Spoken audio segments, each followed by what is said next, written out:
ಭಾಗದ ಏನು 9 ಹಳ್ಳಿಯ ರೈತರು 8ನೇ ತಾರೀಕು ನಾವು ಹೋರಾಟವನ್ನು ಮಾಡ್ತಾಯಿದ್ವಿ.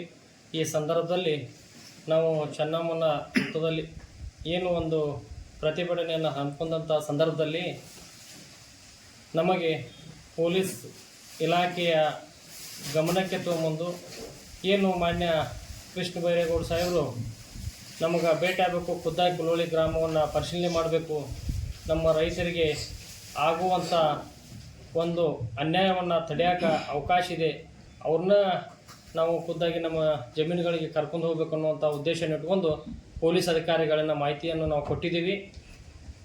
5ನೇ ತಾರೀಕು ನಾವು ಹೋರಾಟವನ್ನು ಮಾಡ್ತೀವಿ ಅಂತೇಳಿ ಮನವಿನೂ ಕೂಡ DC ಅವರಿಗೆ ನಾವು ಸಲ್ಲಿಸಿದ್ವಿ. 5ನೇ ತಾರೀಕಿನಿಂದ ನಾವು 8ನೇ ತಾರೀಕು ಆ ಹೋರಾಟವನ್ನು ತಗೊಂಡು ಬಂದಿದ್ದೀವಿ.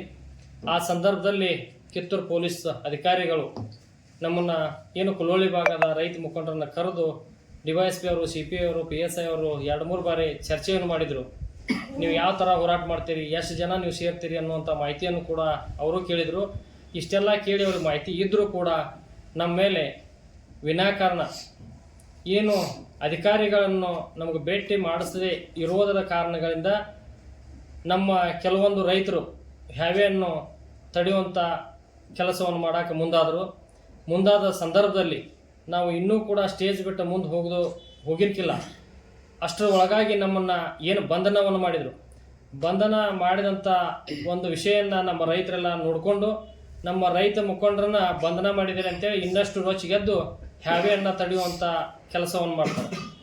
ಆ ಸಂದರ್ಭದಲ್ಲಿ ಸುಳ್ಳ ಮಹಿಳೆ ಪೊಲೀಸರ ಮೇಲೆ ನೀವು ದಬ್ಬಾಳಿಕೆ ಮಾಡಿದ್ದೀರಿ ಅನ್ನೋ ಒಂದು ವಿಷಯ ಇಟ್ಕೊಂಡು 354 ನಮ್ಮ ಮೇಲೆ ಕೇಸನ್ನು ಹಾಕಿ ಇವತ್ತು 12 ದಿನಗಳ ಕಾಲ ನಮ್ಮನ್ನು ಏನು ಒಂದು ಹಿಂಡಲ್ಗಾ ಜೈಲಿಗೆ ಕಳಿಸುವಂಥ ಒಂದು ವ್ಯವಸ್ಥೆಯನ್ನು ಪೊಲೀಸ್ ಅಧಿಕಾರಿಗಳು ಮಾಡ್ತಾರೆ. ನಮ್ಮನ್ನು ಅರೆಸ್ಟ್ ಮಾಡಿ ನಮ್ಮ ಬೇರೆ ಕಡೆ ಕಳಿಸಿದ ನಂತರ ಮಾನ್ಯ ಜಿಲ್ಲಾ ಪೊಲೀಸ್ ವರಿಷ್ಠ ಅಧಿಕಾರಿಗಳು ರೋಡ್ ಮೇಲೆ ಬಂದು ನಮ್ಮ ರೈತರನ್ನು ಇನ್ನು ಬರೀ ನೋಡೋಣ ಮಕ್ಕಳ್ರೆ ಅಂತೇಳಿ ಸಡ್ಡು ಹೊಡೆಯುವಂಥ ಕೆಲಸವನ್ನು ಮಾಡ್ತಾರೆ. ಈ ಸಡ್ಡು ಹೊಡೆದಂಥ ಅಧಿಕಾರಿಗಳನ್ನು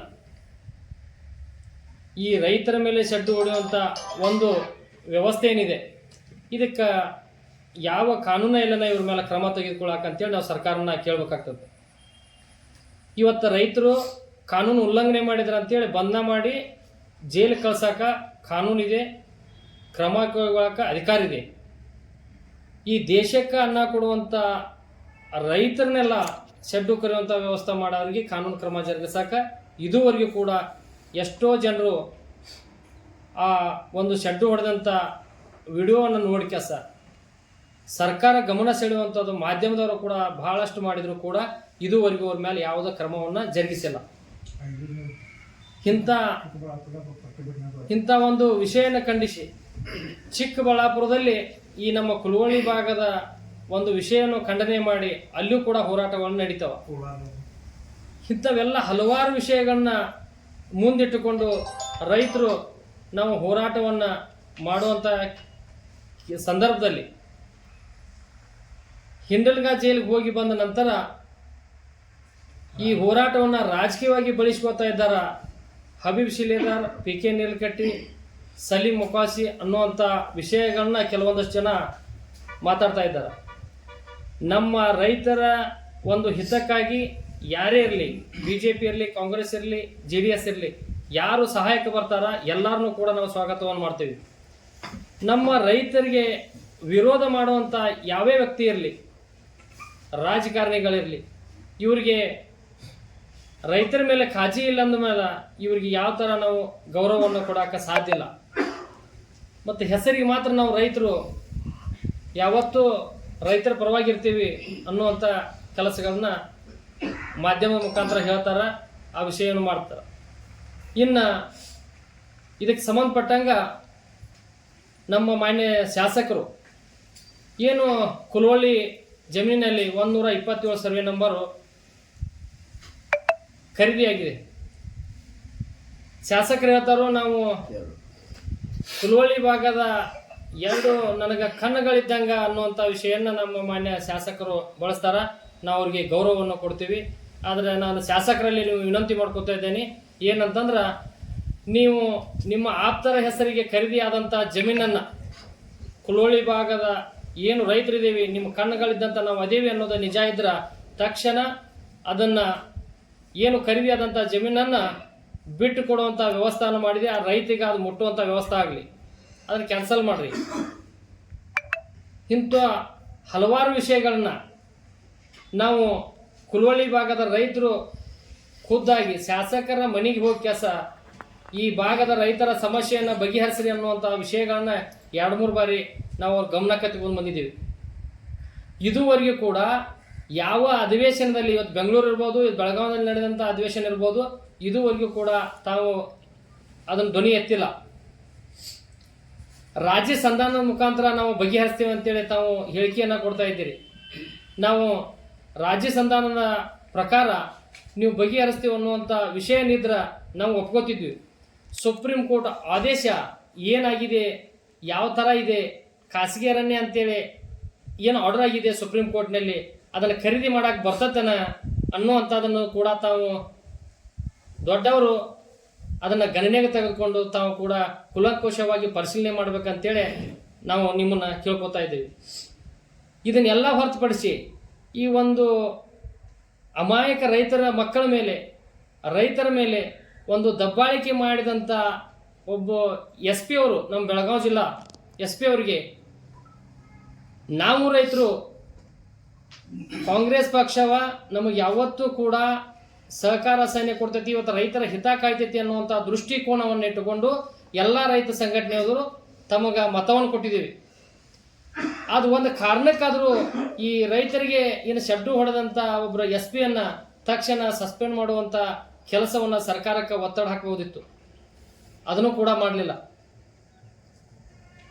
ಇಂಥ ಹಲವಾರು ವಿಷಯಗಳನ್ನು ನಾವು ಇಟ್ಟುಕೊಂಡು ರೈತರ ಹೋರಾಟ ಕೇಳಿದ್ರು ಕೂಡ ಇದುವರೆಗೆ ನಮಗೆ ನ್ಯಾಯ ಸಿಕ್ಕಿಲ್ಲ. ಏನು ನಾವು ತಹಸೀಲ್ದಾರ್ DC ಅವರ ಆಫೀಸ್ನಲ್ಲಿ ಇದ್ದಂಥ ಡಾಕ್ಯುಮೆಂಟನ್ನು ಕೇಳಿದ್ರೆ ಇವತ್ತು 3 ಡಾಕ್ಯುಮೆಂಟನ್ನು ಕೇಳಿದ್ದೀವಿ. ಒಂದು ಸೀಲಿಂಗ್ ಆ್ಯಕ್ಟ್, ಇನ್ನು ಒಂದು ನಮ್ಮ ಭೂ ನ್ಯಾಯ ಮಂಡಳಿ ಆದೇಶವನ್ನು ಬೇಕಾಗೈತಿ, ಅದರ ಪ್ರತಿಯನ್ನು ಕೇಳಿದ್ದೀವಿ. ಇನ್ನು ಏನು ಇನಾಮದಾರ್ ಅವರು ಘೋಷಣೆ ಪತ್ರಗಳನ್ನು ಕೇಳಿದ್ದೀವಿ. ಇಲ್ಲಿ ತಹಸೀಲ್ದಾರ್ ಕಚೇರಿಯಲ್ಲಿ ಇದ್ದಂಥ ಒರಿಜಿನಲ್ PT ಶೀಟನ್ನು ಕೇಳಿದ್ದೀವಿ. ಇವು ಯಾವುದೂ ಕೂಡ ಅಧಿಕಾರಿಗಳು ಕೊಡದೇ ಇದ್ದರೂ ಕೂಡ ಮಾನ್ಯ SP ಸಾಹೇಬರು ಎಲ್ಲ ದಾಖಲಾತಿಗಳನ್ನ ನಿಮಗೆ ಕೊಟ್ಟಿದ್ದೇವೆ, ಬಿಷ್ಟಪ್ಪ ಪ್ರಚೋದನ ಹೇಳಿಕೆಯನ್ನು ಕೊಟ್ಟು ರೈತರನ್ನ ದಾರಿಯನ್ನು ತೆಪ್ಪಿಸ್ತಾ ಇದ್ದಾನೆ ಅಂತೇಳಿ ಮಾನ್ಯ SP ಸಾಹೇಬರು ಕೂಡ ನನ್ನ ಮೇಲೆ ಆರೋಪವನ್ನು ಮಾಡಿದ್ದಾರೆ. ನಮ್ಮ ಕೊಡುವಂಥ ದಾಖಲಾತಿಯನ್ನು ಕೊಟ್ಟರೆ ನಮ್ದು ಇದೆಲ್ಲ ಮುಗಿಸ್ಬಿಟ್ರೆ ನಿಮ್ಮ ಏನು ಇರುವವರೆಗೂ ಕೂಡ ಕುಲವಳ್ಳಿ ಭಾಗದ ರೈತರು ಎಲ್ಲ ಅಧಿಕಾರಿಗಳ ವರ್ಗಗಳನ್ನು ಹಿಡ್ಕೊಂಡು ಎಲ್ಲರಿಗೂ ಕೂಡ ನಾವು ಋಣಿಯಾಗಿರ್ತೇವೆ ಅಂತೇಳಿ ಈ ಸಂದರ್ಭದಲ್ಲಿ ನಾನು ಹೇಳಿ ಬಯಸ್ತಾ ಇದ್ದೇನೆ. ನಮ್ಮ ಕುಲವಳ್ಳಿ ಭಾಗದ ಏನು ಹೋರಾಟ ಇದೆ, ಈ ಹೋರಾಟ ಇನ್ನು ಮುಂದೆ ನಾವು ಕಾನೂನು ಪ್ರಕಾರ ಎಲ್ಲೆಲ್ಲಿ ಮನವಿಯನ್ನು ಕೊಡಬೇಕು, ಯಾವ ಥರ ಹೋರಾಟ ಮಾಡಬೇಕು, ನಾವು ಲೀಗಲ್ಲಿ ಒಬ್ಬರನ್ನ ವಕೀಲರ ಸಲಹೆಯನ್ನು ಪಡೆದುಕೊಂಡು ನಮ್ಮ ಜೊತೆಯಲ್ಲಿ ಒಬ್ಬರು ಲಾಯರ್ನ ಇಟ್ಟುಕೊಂಡು ಕೂಡ ನಾವು ಇನ್ನು ಯಾವುದೇ ಕಾರಣಕ್ಕೂ ಈ ಹೋರಾಟವನ್ನು ಕಾನೂನುಬದ್ಧವಾಗಿ, ಕಾನೂನು ಪ್ರಕಾರವಾಗಿ ಯಾವತ್ತೂ ನಿಲ್ಲಿಸೋದಿಲ್ಲ. ನಮ್ಮ ಏನು ರೈತರಿದಾರ, ಕಾಗೋಡು ತಿಮ್ಮಪ್ಪ ಅವರು ಮಾಡಿಕೊಟ್ಟಂಥ 2016-17 ಏನು ಸಾಲಿನಲ್ಲಿ ರೈತರ ಹೆಸರಿಗೆ PT ಶೀಟ್ ಆಗಿದಾವ, ಆ PT ಶೀಟ್ ಪ್ರಕಾರ ನಮಗೆ ಹಕ್ಕುಪತ್ರ ಕೊಡುವವರೆಗೂ ಕೂಡ ನಾವು ಈ ಹೋರಾಟವನ್ನು ಯಾವತ್ತೂ ನಿಲ್ಲಿಸೋದಿಲ್ಲ. ಕಾನೂನುಬದ್ಧವಾಗಿ ನಾವು ಹೋರಾಟ ಮಾಡೇ ಮಾಡ್ತೀವಿ. ಎಲ್ಲೋ ಇವ್ರನ್ನ ಇಷ್ಟು ಮಾಡಿ ಜೈಲಿಗೆ ಹಾಕಿಬಿಟ್ರೆ ಈ ಹೋರಾಟವನ್ನು ನಿಂದಿರ್ತತಿ. ನಮ್ಮ ರೈತರ ಮೇಲೆ ಇಂಥ ಒಂದು ಸುಳ್ಳು ಏನು ಕೊಟ್ಟು ಕೇಸುಗಳನ್ನು ಹಾಕಿ ಈ ರೈತರಿಗೆ ಒಂದು ಅನ್ಯಾಯವನ್ನು ಮಾಡ್ತಾ ಇದ್ದೀರಿ. ಇದನ್ನು ತಕ್ಷಣ ಸರ್ಕಾರ ನಿಂದಿರಿಸಬೇಕು. ನಿಂದಿರಿಸದೇ ಇದ್ದರೂ ಕೂಡ ನಮ್ಮ ಹಕ್ಕುಪತ್ರ ಸಿಗುವವರೆಗೂ ನಾವು ಇನ್ನಾದರೂ ಮತ್ತು ಜೈಲಿಗೆ ಹೋಗುವಾಗ ನಾವಿನ್ನು ರೆಡಿನೇ ಇದ್ದೀವಿ. ನಾವು ಯಾವತ್ತೂ ಇದರಿಂದ ಹಿಂದೆ ಸರಿದಿಲ್ಲ. ನಾವು ಪ್ರಾಮಾಣಿಕ ರೈತರಿದ್ದೇವೆ. 70-80 ವರ್ಷಗಳಿಂದ ಅಲ್ಲಿ ವಾಸವಾಗಿದ್ದೇವೆ. ನಾವು ಯಾರದೇ ಜಮೀನನ್ನು ಕೇಳತ್ತಿಲ್ಲ. ವೀರಸೂರ ಸಂಗೊಳ್ಳಿ ರಾಯಣ್ಣನ ಜಮೀನಿನಲ್ಲಿ ನಾವೇನು ಇಷ್ಟು ವರ್ಷಗಳಿಂದ ಬದುಕಿ ಬಂದಿದ್ದೇವೆ. ಅದನ್ನು ಬಿಟ್ಟರೆ ನಮಗೆ ನೆಲ ಇಲ್ಲ. ಆ ನೆಲ ನಮಗೆ ಸಿಗೋವರೆಗೂ ಕೂಡ ನಮ್ಮ ಹೋರಾಟವನ್ನು ಯಾವತ್ತೂ ಕೂಡ ನಾವು ನಿಲ್ಲಿಸೋದಿಲ್ಲ ಅಂತೇಳಿ ಈ ಸಂದರ್ಭದಲ್ಲಿ ಹೇಳಿ ಬಯಸ್ತಾ ಇದ್ದೀವಿ.